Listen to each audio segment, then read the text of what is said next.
Hello everyone. How are you? This is Harshit Singh, your mentor, your faculty at Lopat Academy. I hope all of you are good. All of you are fine, fit and healthy. आप सब अच्छे हैं, स्वस्थ हैं और मेहनत कर रहे हैं पढ़ाई में. Now today I'm back with the second session. You can see with our series known as Constitutional Law of India. तो ये जो हमारी वेब सीरीज जिसको आप कह सकते हैं चल रही है, जिसका सीजन 1 कॉन्स्टिट्यूशनल लॉ सीरीज चल रहा है, उसका आज episode 2. I am here with you with that episode, with that second video of this constitutional law.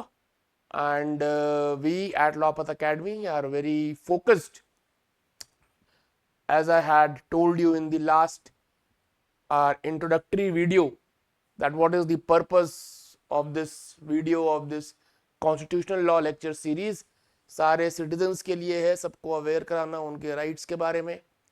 उसी के साथ साथ एक डायलॉग स्टार्ट करना, एक चर्चा शुरू करना संविधान से जुड़े, समाज से जुड़े सभी मुद्दों पर. तो आज जो सेकंड वीडियो है, लास्ट वीडियो अगर आपने देखा हो, अगर आपने लास्ट वीडियो नहीं देखा है तो इसी वीडियो के डिस्क्रिप्शन बॉक्स में आपको पहली वाली वीडियो का भी लिंक मिल जाएगा. तो पहली वीडियो में अगर आपको याद हो तो हमने फर्स्ट डायमेंशन, हम कॉन्स्टिट्यूशन के, संविधान के डायमेंशंस पे चर्चा कर रहे थे. 2 डायमेंशंस में से पहला डायमेंशन हम कर चुके थे.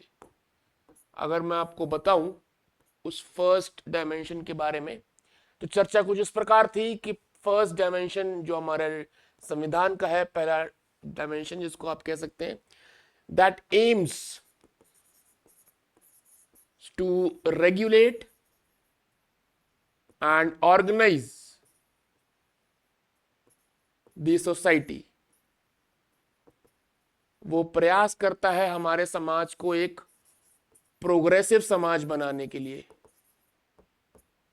हमारे सोसाइटी को एक इकट्ठा बाइंड करने के लिए, इकट्ठा जोड़ने के लिए, राइट, जिससे हम एक साथ आगे बढ़ सकें, एक प्रोग्रेसिव समाज बन सके. संविधान, that document, the constitution can be used to regulate the society, to organise the society. समय के साथ साथ ये संविधान अपने आप को टाइम की डिमांड्स पे, टाइम की नीड्स पे अपने आप को अडाप्ट करता है. इसीलिए आप देखें जो हमारे देश के 1950, 60, 70 के मुद्दे थे, वहां भी ये संविधान हमको रास्ता दिखाया जब भी कोई ऐसी स्ट्रगल आई, राइट. तो जब हम इस डायमेंशन की बात करते हैं तो हम कहते हैं कि संविधान is a living document, constitution is a living document. तो ये हम क्यों कह पाते हैं? ये हम इसलिए कह पाते हैं क्योंकि इट विद टाइम, समय के साथ, it adapts itself to the changing demands and needs of the society.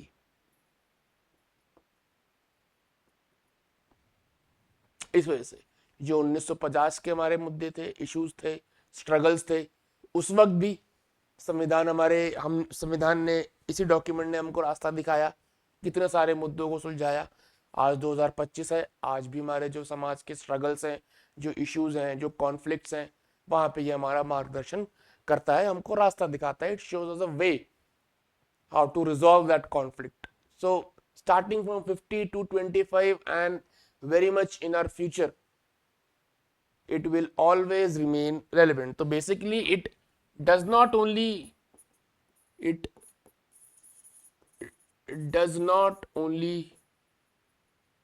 possesses certain eternal values, but it also has the resilience. It also has the resilience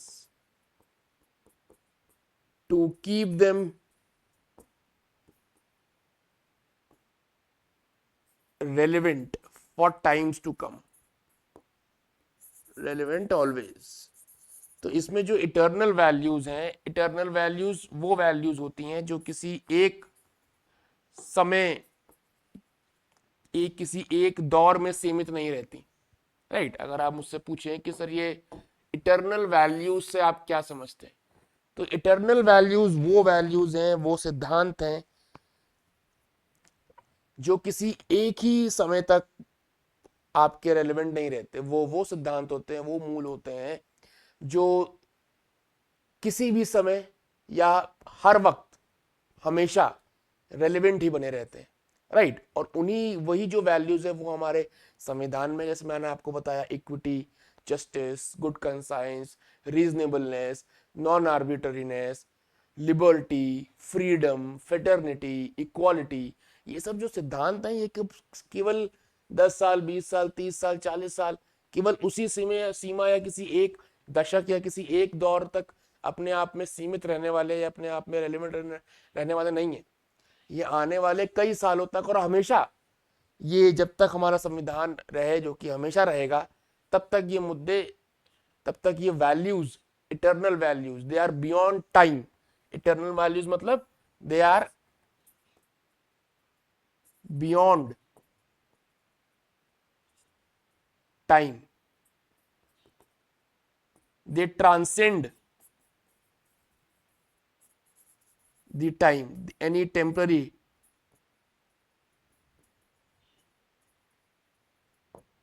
transcend the temporary or momentary phases। किसी एक समय तक सीमित ना रहने वाले सिद्धांत हैं जो हमेशा थे, हैं और हमेशा रहेंगे। इन संविधान, ऐसे मूल्यों से, ऐसे सिद्धांतों से हमारा संविधान बना है जो इसको हर वक्त रेलेवेंट रखता है। वरना दिमाग में सवाल आ सकता था, ये सवाल बिल्कुल आ सकता दिमाग में कि 1950 का बना हुआ डॉक्यूमेंट 2025 तक कैसे रेलेवेंट है, उसके प्रिंसिपल्स की वजह से, उसकी इटर्नल वैल्यूज की वजह से। और ये वैल्यूज हमारी सोसाइटी वाली वैल्यूज ही हैं, जो हमारे सोसाइटी में है, ये वही वैल्यूज है, राइट। इसीलिए फ्रीडम, लिबर्टी, इक्वालिटी हमारा स्ट्रगल था, हमारा संघर्ष था जब हम ब्रिटिश राज में थे, राइट। उन्हीं वैल्यू से, उन्हीं मूल्यों से, उन्हीं स्ट्रगल से, उन्हीं सबको, कॉन्फ्लिक्ट्स को फेस करके हमने ये सब वैल्यूज अपने संविधान में डाली और जो आज तक हमारे रेलेवेंट है। इसलिए इसको लिविंग डॉक्यूमेंट बोलते हैं। That is why we use the word living document. ये पहले भी रेलेवेंट था, आज भी रेलेवेंट है और आगे भी रेलेवेंट रहेगा। हमारा संविधान हमारे समाज को प्रोग्रेसिव ले जाने के लिए, एकजुट रखने के लिए। That is the binding force of our constitution. So this was the first dimension कि हम संविधान को यूज कर सकते हैं अपने समाज को एक तरफ, एक दिशा दिखाने के लिए, एक डायरेक्शन दिखाने के लिए, एक प्रोग्रेसिव दिशा में ले जाने के लिए। That is the first dimension, इसीलिए इसको लिविंग डॉक्यूमेंट भी बोला जाता है, right. It is organic in nature, it pulsates, इसकी खुद की हार्ट बीट्स हैं डॉक्यूमेंट की। That is why we call it a monumental document, organic document है, राइट। हमारे खुद के इनहेरेंट इंडिजीनियस सिद्धांतों से बना हुआ, कोई बाहर के इसमें वैल्यूज नहीं है, किसी और देश की वैल्यूज नहीं है, हमारे सिद्धांत है, हमारे वैल्यूज हैं इसमें, right. Now moving on to the second dimension, जो आज का हमारा थोड़ा मुद्दा है, जिसमें हम आज डिस्कस करेंगे। सेकेंड डायमेंशन पे आते हैं। Second dimension is that the identity of the constitution, that this document is supreme,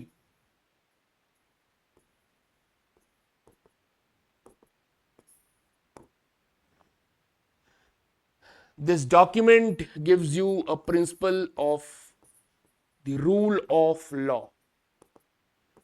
Rule of law means that no one, and when I say no one, I mean it, no one is above the law.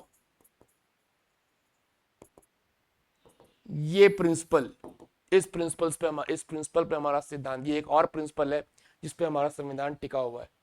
One of the very essential pillar, or one of the very core foundational principle of our constitution, that no one is above the law. What we follow is the rule of law. It is only the constitution which is supreme. संविधान से बड़ा इस देश में कुछ भी नहीं, ना ही कोई इंसान, ना ही कोई पद, nothing, right? So to further elaborate this, if we see that state, जो state होता है, राज्य होता है, आप सब ने पढ़े होंगे, हर स्टेट के 3 ऑर्गन होते हैं. Every state has 3 organs. Number 1, legislature, right? Number 2, judiciary. Number 3, executive. I am sure आप सब अवेयर हैं इसके बारे में. Now when you talk about these 3,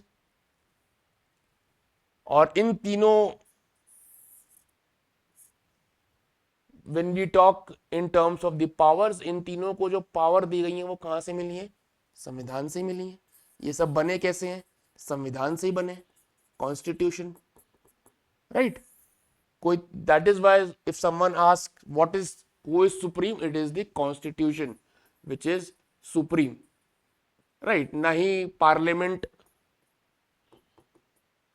parliament supreme है, ना ही जुडिशरी सुप्रीम है, ना ही एग्जीक्यूटिव सुप्रीम है.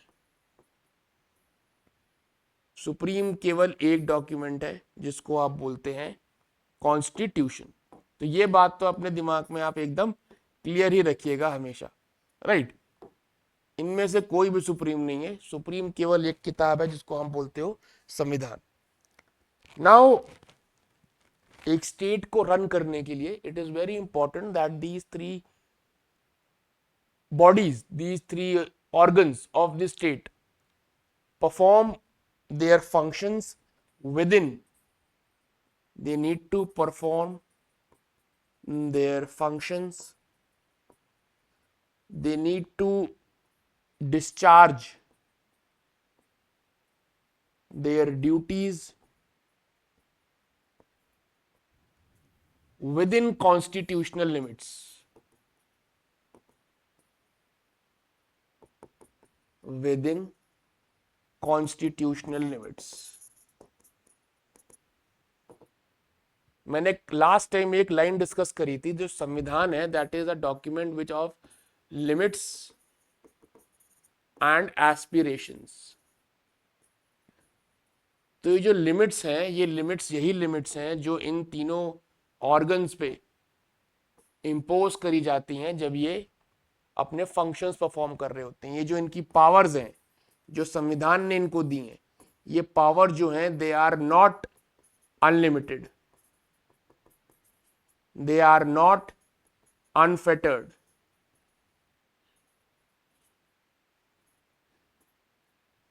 राइट? संविधान का एक ढांचा है जिस ढांचे के अंदर आपको एक पावर दी गई है, हर पावर की एक लिमिट लगा रखी है, so that you are not able to use that power, ताकि आपका जो पावर है आप अपनी पावर्स को आर्बिट्ररली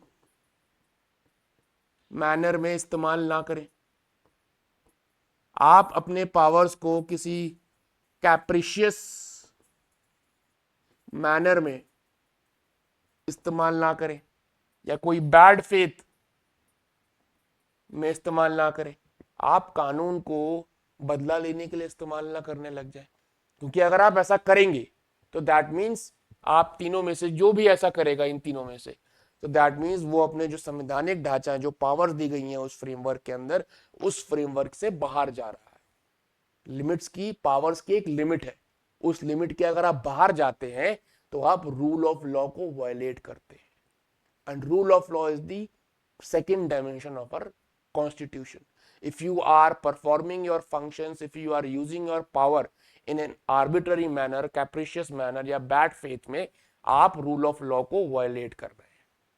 आप अपने आप को कानून से बड़ा समझ रहे हैं. No one is above the law, right? कोई इंसान कोई एक पद पे हो सकता है, right? Anyone, any person can be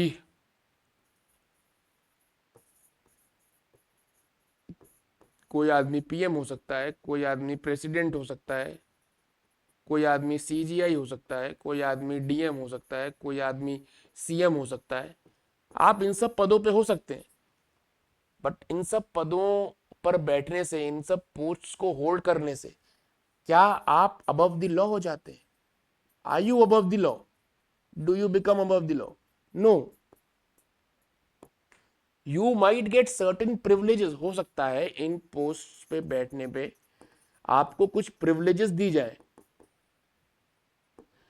just because आप इस पोस्ट पे बैठे हैं। इसीलिए आप देखा होगा, रिस्पेक्ट कभी किसी इंसान की नहीं होती कि ये फलाना इंसान राष्ट्रपति है या फिर प्रधानमंत्री है या फलाना इंसान सीजीआई है या फलाना इंसान सीएम है या डीएम है। इसलिए इज्जत रिस्पेक्ट होती है उस पोस्ट की, उस पद की, राइट? बिकॉज उस हर एक पोस्ट से जुड़े हुए कुछ प्रिविलेजेस होते हैं, राइट? जैसे वो इंसान उस पद से हटता है, उस पोस्ट से हटता है, वो प्रिविलेज चले जाते हैं। करेक्ट? दैट इज वाई, इसीलिए respect is always of the post and not of the person. तो पोस्ट पे आने से आप अबव द लॉ, आप लॉ से ऊपर नहीं हो जाते।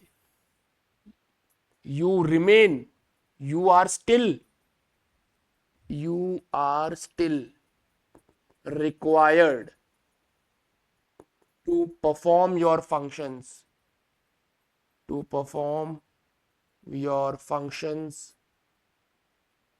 within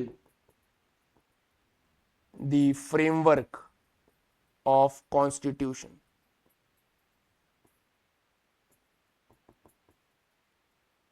तो ये जो संविधान है, जो रूल ऑफ लॉ का इसका सेकंड डायमेंशन हम डिस्कस कर रहे हैं, रूल ऑफ लॉ, इस डायमेंशन के तहत हो क्या रहा है? There is a mechanism of checks and balance that is being introduced.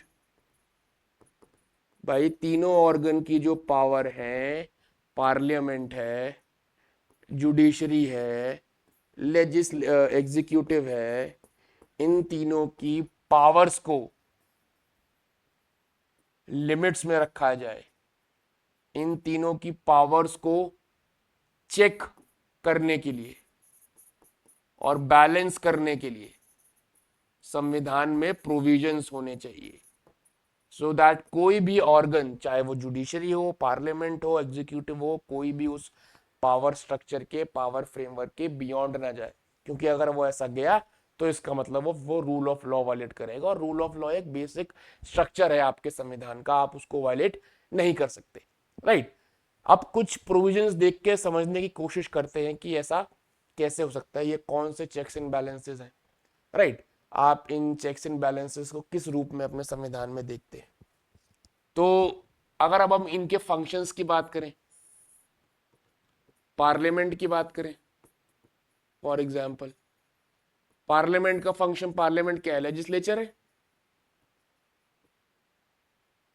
Right? Legislature का फंक्शन क्या है? To make laws.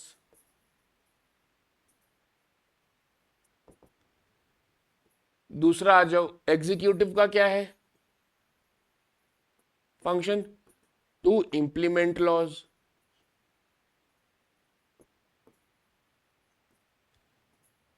जुडिशरी का क्या फंक्शन है? अगर आप जुडिशरी की बात करते हैं,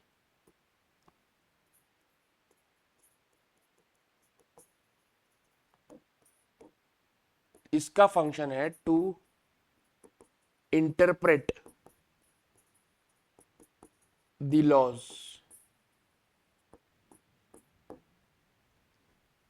तो अगर मान लो पार्लियामेंट की पावर कानून बनाना, अब मान लो ये जो कानून बनाया, ये कानून, दिस इज नॉट कॉन्स्टिट्यूशन, ये संवैधानिक नहीं है। संविधान में जैसा कि हमको पता है कि देयर आर सर्टेन वैल्यूज। भाई आप कोई भी कानून बनाओगे, कोई भी कानून आप बनाओगे, तो मैंने आपको बताया था कि वो एक तो आर्बिट्ररी नहीं हो सकता, एक तो वो रीजनेबल होना चाहिए, मतलब अनरीजनेबल नहीं हो सकता, राइट? तीसरा हमने एक बात किया था कि वो एब्सर्ड, या आप कह लो, हाँ, it should be in line with the concept of equity, justice, good conscience, ये सब प्रिंसिपल्स उसमें होने चाहिए। आप जो संविधान बना रहे हो वो आर्टिकल लिबर्टी का वायलेशन नहीं कर सकता, इक्वालिटी का वायलेशन नहीं कर सकता, फेटर्निटी का वायलेशन नहीं कर सकता। तो आपने मान लो संविधान लेजिस्लेचर ने कोई लॉ बना दिया, अब उसको इंटरप्रेट करने की जिम्मेदारी किसके पास है? Who is the defender of the constitution, कि भाई ये जो संविधान जो कानून बनाया है आपने सही है, गलत है, इसमें ये कमी है, या इस रूप से, इस तरीके से, इस वजह से ये संवैधानिक नहीं है। ये सब चीजें आपको कौन बताएगा, कौन तय करेगा? जुडिशरी। ये सब चीजें यहां पे मैंने लिखा है, that is the power to interpret the laws and check the constitutional validity of law. Constitutional validity.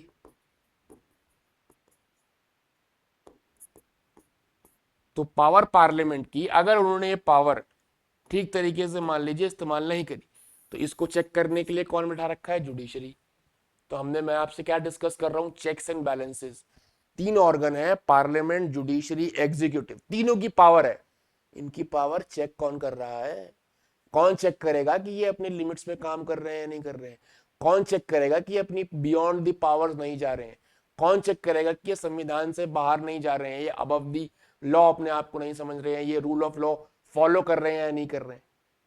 Parliament की पावर पे चेक कौन कर रहा है? जुडिशरी। तो ये तो हमने देख लिया भाई, पार्लियामेंट की पावर कानून बनाना, कानून सही है, संवैधानिक है, ठीक तरीके से है, ये चेक करने के लिए हमने बिठा दी जुडिशरी। इसको बोलते हैं judicial review. This process is known as judicial review. और जुडिशियल रिव्यू की पावर जाहिर सी बात है संविधान से ही मिल रही है जुडिशरी को, कि वो पार्लियामेंट के पावर्स को चेक में रखे। राइट। तो आप ये नहीं कह सकते कि भाई जो जुडिशरी है वो अपनी पावर्स के बियॉन्ड जा रही है, कि ये पार्लियामेंट के बनाए गए कानूनों पे कैसे कुछ बोल सकती है, ये सुप्रीम थोड़ी है। अरे भाई वो सुप्रीम नहीं है, लेकिन उसके पास जुडिशियल रिव्यू की पावर है, और वो पावर संविधान ने उसको दी है। तो जो अगर वो आपके बनाए हुए कानूनों पे चेक कर रही है, इंटरप्रेट सही तरीके से कर रही है, देख रही है कि संवैधानिक है या नहीं, तो वो कोई बियॉन्ड द पावर नहीं जा रही है। वो काम दिया है उसको करने के लिए, संविधान ने काम दिया है कि भाई तुम्हें को रखा ही इसलिए है कि तुम पार्लियामेंट के बनाए गए, लेजिस्लेचर के बनाए गए कानूनों पे चेक करो, भाई देख लो सही बने हैं कि नहीं बने हैं, संविधानिक है या नहीं, कॉन्स्टिट्यूशनल प्रिंसिपल्स को फॉलो किया है कि नहीं किया है। That is the power of judicial review. इससे ये नहीं होगा कि जुडिशरी सुप्रीम हो गई या पार्लियामेंट को नीचे दिखाया जा रहा है, ऐसा कुछ नहीं है। जुडिशरी अपना काम कर रही है, जुडिशियल रिव्यू का काम कर रही है, और ये काम करने के लिए संविधान ही उसे कह रहा है कि भाई तुमको करना है काम। Right, that is the power of judicial review. तो ऐसे तो लेजिस्लेचर पे चेक रख लिया जुडिशरी ने। अब मान लो जुडिशरी जो है, मान लो कोई जजेस की पावर है, देर आर सो मेनी जजेस जो सुप्रीम कोर्ट में बैठते हैं, हाई कोर्ट में बैठते हैं। सम ऑफ द जुडिशरी, अगर आप इसमें 124 पे, if you go to section article 124 of that talks about establishment and constitution of supreme court. Right. अब यहां पे जजेस को मान लो अगर वो दे आर नॉट परफॉर्मिंग, और there is allegation of any misbehaviour और incapacity on their part,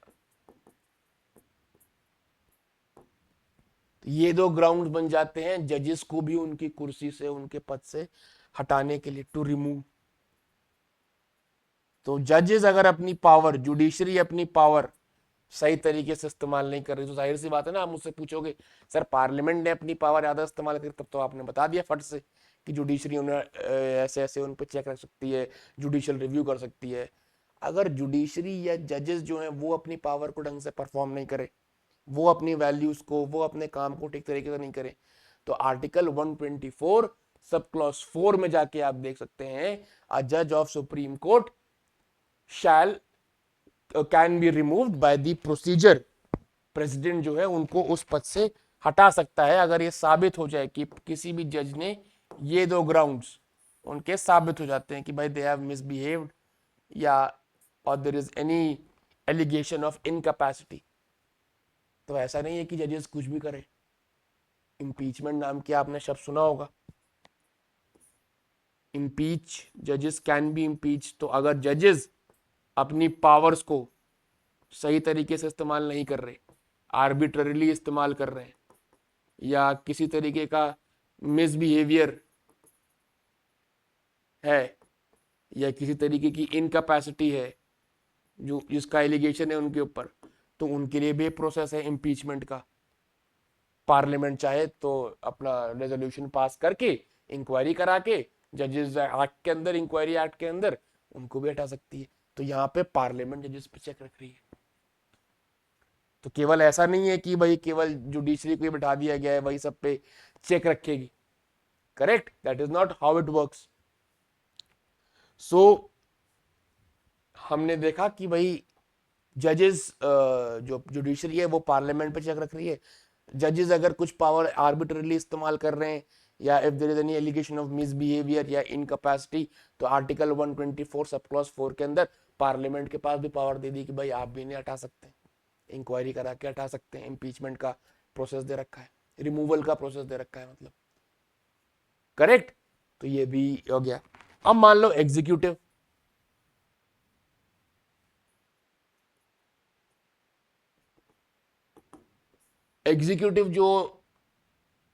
executive समन जो लॉस को इंप्लीमेंट करता है, जो काम करता है।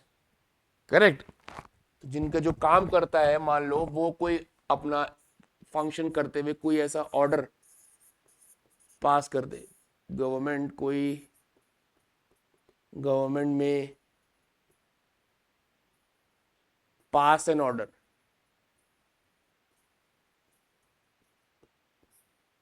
और ये ऑर्डर किसी तरीके से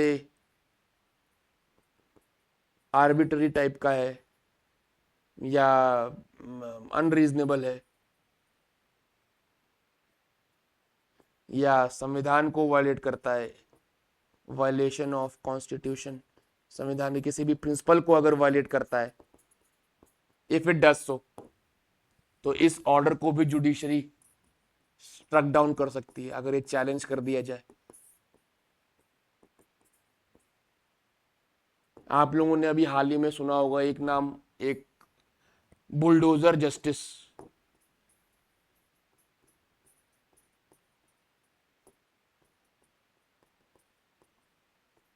सुप्रीम कोर्ट ने इस पे टिप्पणी करी। वो क्या रहा था कि कुछ राज्य में, कुछ स्टेट गवर्नमेंट्स ने ये तरीका निकाला था कि अगर कोई अक्यूज्ड है, कोई इंसान है, कोई अक्यूज्ड है, अपराधी है, तो स्पीडी जस्टिस के नाम पे उसके घर पे जहाँ पे वो रहता है या उसके परिवार वाले रहते हैं या माँ बाप या कोई भी रहता है, कि उस इंसान को तो आपने जेल में डाल दिया और आपने जाके उसका घर बुलडोजर से गिरा दिया इस नाम पे कि भैया बहुत संगीन अपराधी है, इसने बहुत बड़े बड़े अपराध किए। ठीक है, तो दैट इज वाई जस्टिस के चक्कर में आपने जस्टिस के नाम पे लोगों के वहां पे ट्रायल तो चलने दो, ट्रायल तो पूरा होने दो। राइट, क्या इस तरीके से हम समाज को न्याय दिलवाएंगे? राइट, मैं बिल्कुल मानता हूं इस बात को कि भाई कुछ जो अपराधी हैं वो बहुत ज्यादा संगीन अपराध कर सकते हैं, करते भी हैं। राइट, लेकिन क्या, और समाज उनके प्रति बहुत आक्रोश भी रखता है कि नहीं इस आदमी को तो जेल होनी चाहिए, फांसी होनी चाहिए, मार दो, ये कर दो, सब बातें जो जनता की जो भावुकता होती है। राइट, वो भी एकदम वो प्रक्रिया है, उस प्रक्रिया को भी मैं समझता हूं। बट क्या आप, अगर आप जनता के भावुक होने पर या जनता के इमोशंस के लिए इफ यू विल स्टार्ट, अगर आप बुलडोजर जस्टिस शुरू कर देंगे, तो कल को फिर यह आपत्ति किसी पे भी आ सकती है। आज तो मान लो जो संगीन अपराध कर रहे हैं उन्हीं पे आ रही है, कल को मान लो कोई इंसान है जिसका ट्रायल चल रहा है, वो अभी अक्यूज्ड ही है, अभी गिल्टी तो साबित हुआ नहीं, और हमारे क्रिमिनल लॉ क्या फॉलो करता है सिद्धांत, that every person is innocent until proven guilty। जब तक कोई इंसान गिल्टी प्रूव ना हो जाए तब तक वो इनोसेंट माना जाता है। आपने बुलडोजर से घर तोड़वा दिया उसका, बुलडोजर जस्टिस। देखो जब तक जनता के इमोशंस हैं तब तक तो ठीक है भाई, आपको लगा कि हाँ आप सही काम कर रहे हैं। बट एक रूल ऑफ लॉ में, जहां पे आप एक ऐसे देश में जहां आप रूल ऑफ लॉ करते हो फॉलो, वहां पे इस तरह की जो एक्टिविटीज हैं, इस तरह का लॉ को इम्प्लीमेंट करना, इस तरीका का लॉ को एनफोर्स करना एक आपकी हेल्दी डेमोक्रेटिक प्रैक्टिस नहीं कहला सकती। राइट आप इसको एक हेल्दी डेमोक्रेटिक प्रैक्टिस का नाम नहीं दे सकते।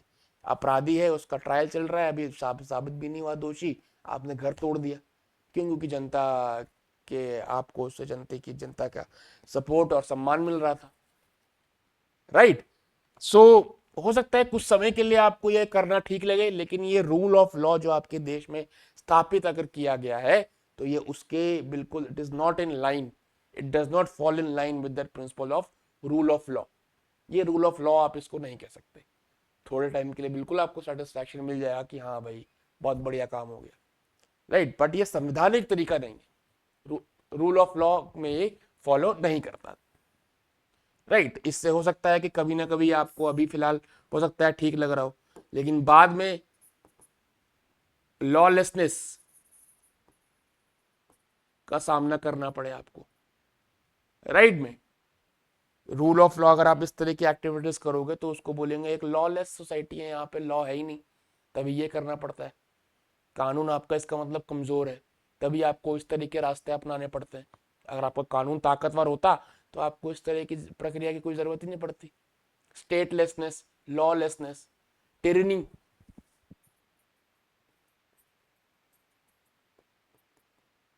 जो एग्जीक्यूटिव है वो मनमाने अपने तरीके से लॉ को इम्प्लीमेंट कर रहा है। भाई कौन से संविधान में, कौन सी सीआरपीसी में, कहां पे लिखा है कि भाई एक्यूज का किसी का घर तोड़ दो बुलडोजर से? नहीं लिखा ना, तो इसका मतलब ये आप अपने मन से कर रहे हो, इसका मतलब आप आर्बिट्रेरली पावर इस्तेमाल कर रहे हो, और ये आप फिर बैड फेथ में भी कर सकते हो। इसका मतलब आपको जो पावर का फ्रेमवर्क दिया हुआ है आप उसके बियॉन्ड जा रहे हो, इसका मतलब आप रूल ऑफ लॉ के अगेंस्ट जा रहे हो, इसका मतलब आप संवैधानिक मूल्यों का हनन कर रहे हो। You are not following the constitutional principles, ऐसे आप रूल ऑफ लॉ को वायलेट कर रहे हो। राइट तो फिर इस केस में भी जुडिशरी पे ये ऐसे इस तरीके की एक्टिविटीज, इस तरीके के ऑर्डर्स आप जुडिशरी में जाके चैलेंज कर सकते हो।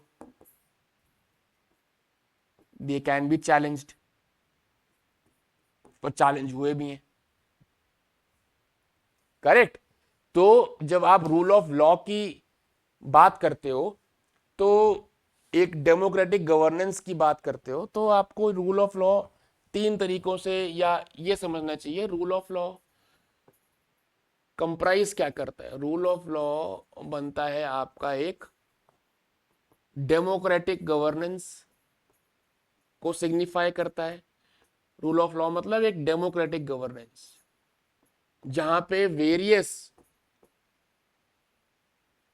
Institutions have been given certain roles to fulfill।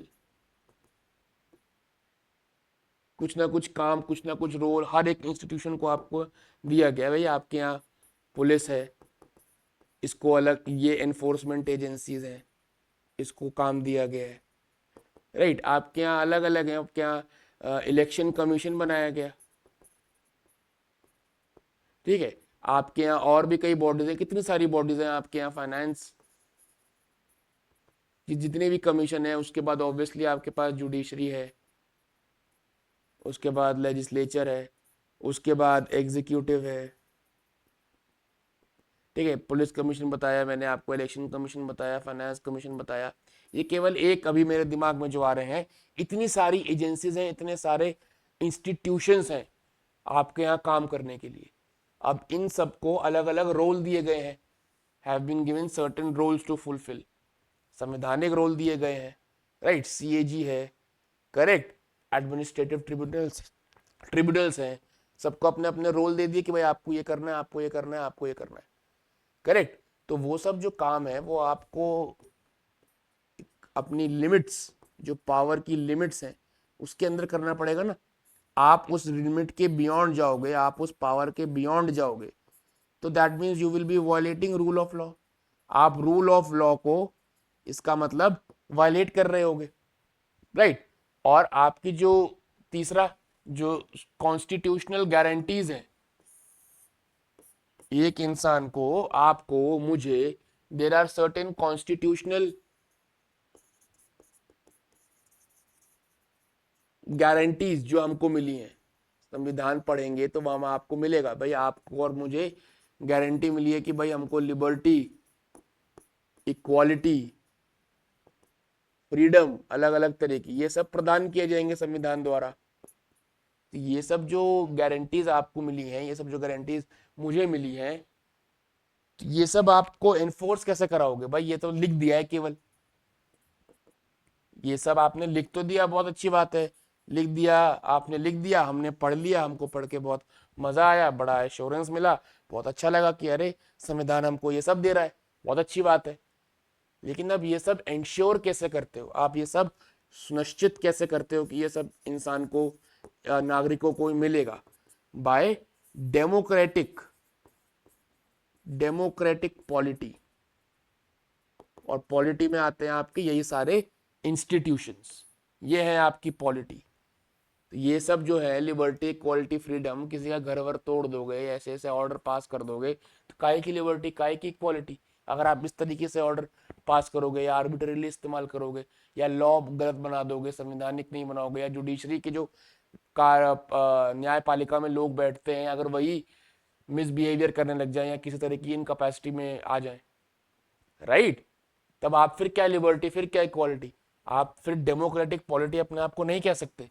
और अगर आप डेमोक्रेटिक पॉलिटी अपने आप को नहीं कह पाएंगे, फिर आप रूल ऑफ लॉ को फॉलो नहीं कर सकते, राइट। इसीलिए checks and balances, judicial review, ये सब तकनीक, ये सब मैकेनिज्म्स बनाए गए इंश्योर करने के लिए, राइट, कि पावर्स को लिमिट में इस्तेमाल किया जाए ताकि रूल ऑफ लॉ मेंटेन रहे। कोई भी arbitrary action, arbitrariness is antithesis to the principle of rule of law. ये याद रखना प्रिंसिपल। जो आर्बिटरीनेस होता है, arbitrariness is antithesis against, antithesis to the principle of rule of law. कोई भी एक्शन जो कि आर्बिटरी ढंग से लिया गया है, मनमाने ढंग से लिया गया है, राइट, कोई भी डायरेक्शन डिसीजन जो कि बियॉन्ड द लॉ जाके लिया गया, जो आपकी पावर नहीं थी वो भी आपने ले लिया, वो आर्बिटरी कहलाता है। और वो दैट इज ऑलवेज एंटीथेसिस, और आपका वो फैसला, वो निर्णय, वो एक्शन हमेशा रूल ऑफ लॉ के अगेंस्ट में माना जाएगा या antithesis to rule of law माना जाएगा। तो बेसिकली रूल ऑफ लॉ से आप क्या समझ सकते हैं? और इन तीन चीजों के अलावा रूल ऑफ लॉ मतलब दैट नो अथॉरिटी, कोई भी अथॉरिटी जो है, no authority has any unfettered power, कोई भी अथॉरिटी की अनफेटर्ड पावर नहीं है, किसी भी अथॉरिटी की अनलिमिटेड पावर नहीं है। No power can be exercise in an unlimited manner या डिस्क्रिशनरी मैनर। अगर आपको कहीं किसी पावर, किसी अथॉरिटी को डिस्क्रिशन भी दिया हुआ है, तो that discretion has to be exercised on the basis of sound constitutional principles. आपको साउंड कॉन्स्टिट्यूशनल प्रिंसिपल्स के आधार पे ही अपना डिस्क्रिशन भी एक्सरसाइज करना पड़ेगा, अगर कहीं आपको दिया हुआ है तो, राइट। सारी ऑल द पावर्स जो भी हैं, all the powers that are there with you are to be used for public good. सारी पावर्स आपको पब्लिक गुड के लिए इस्तेमाल करनी पड़ेगी। जितने भी एग्जीक्यूटिव्स हैं, what ever all those executives who exercise power, whenever state fails to exercise the power that has been vested in them, right? जो पावर आपको दे रखी थी, स्टेट ऑर्गन्स जैसी मैं लिखूं तो आई होप आप समझ जाते हैं मैं किन ऑर्गन्स की बात कर रहा हूं। ये स्टेट ऑर्गन्स हैं, लेजिस्लेटिव, जुडिशरी, एग्जीक्यूटिव। आपने इनको पावर्स दे दी है। अब ये if they fail to exercise their power, कहीं कहीं परिस्थितियां ऐसी भी आती हैं कि जब इनके पास पावर थी but they have failed to exercise power और perform their duties,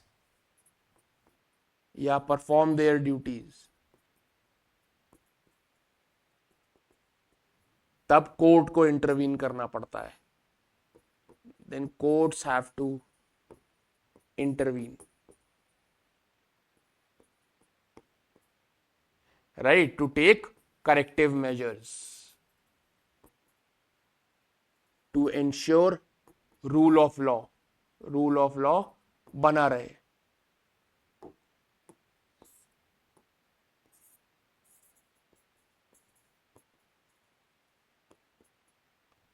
That is what you call a rule of law. Any kind of inaction, failure of state, अगर आप ये सब नहीं करोगे तो हो सकता है आप आर्टिकल 14 जो आपके संविधान का है वो भी वायलेट कर दो, 19 भी वायलेट कर दो, 21 भी वायलेट कर दो।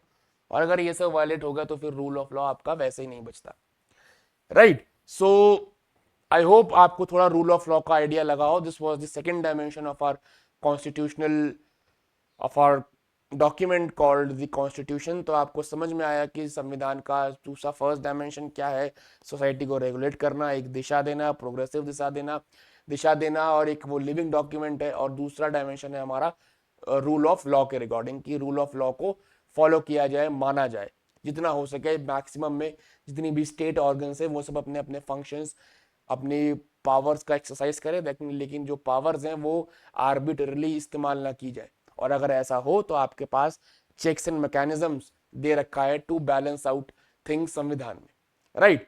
सो next I think next class में I will be starting with the preamble जो मैं शुरू करूंगा। तो ये दो डायमेंशन थे। नेक्स्ट क्लास में मैं आपसे फिर से मिलूंगा। तब तक के लिए प्लीज इस वीडियो को शेयर करें, right? Please subscribe to the channel, alright? और प्लीज डू कमेंट। आप लोगों के फीडबैक मेरे लिए बहुत जरूरी है। It is very important for me to get your feedbacks. आपको क्या जरूरत है, क्या समझ में आ रहा है, क्या समझ में नहीं आ रहा है, आपको समझ में आया कि नहीं आया, क्या नहीं आया, जो भी कमेंट बॉक्स में प्लीज डू कमेंट अपने feedbacks, right? So please do that. तब and I will meet you very soon in the next video.